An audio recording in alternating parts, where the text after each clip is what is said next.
La pregunta, ¿por qué escribo poesía y para quién? Creo que es una pregunta que uno nunca termina de responder, pero, pero que siempre vale la pena hacerla. Cuando yo comencé a escribir,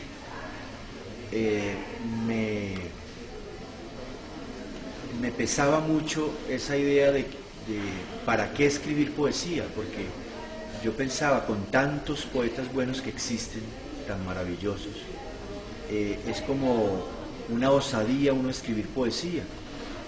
Y siempre eso me hacía como abandonar en mi empeño de escribir poesía, hasta que un día me quedé pensando que si yo me moría, no quedaría nada de mi vida, lo cual me llevó a pensar que si yo no escribía mi visión de las cosas, mi visión de la vida, no era que el mundo perdiera algo, de ninguna manera, eso no lo creo ni lo creeré nunca, pero para mí mismo era como una traición. Es decir, si yo no dejaba constancia de esos momentos que podían resumir lo que era mi experiencia como ser humano, yo me traicionaba a mí mismo, es decir, mi vida hubiera pasado totalmente en vano. A partir de ahí, digamos que fui escribiendo mi primer libro, que se llama Extraño fue vivir, que es un libro donde yo puedo decir, ahí estoy yo. Entonces, digamos que el primer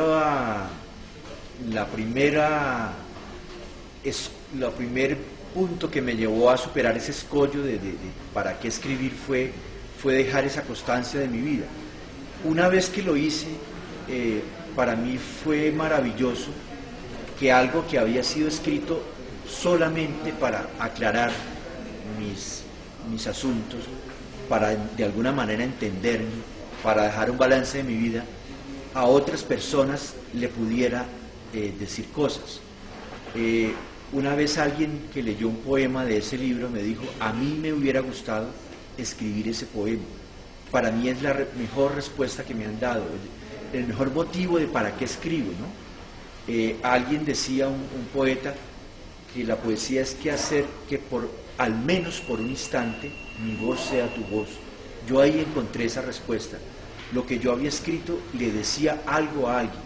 Entonces, creo que a partir de esta experiencia, mi conclusión o mi postulado es que uno en principio escribe para sí mismo, para aclarar lo que es uno, para hacer perdurables algunos momentos alegres o dolorosos que para uno son significativos, y a partir de ahí puede pasar o empiezan a pasar cosas maravillosas. La cosa más maravillosa es que alguien sea cómplice de esa lectura, alguien haga suyo ese poema, que es como el sentido de la poesía, ¿no?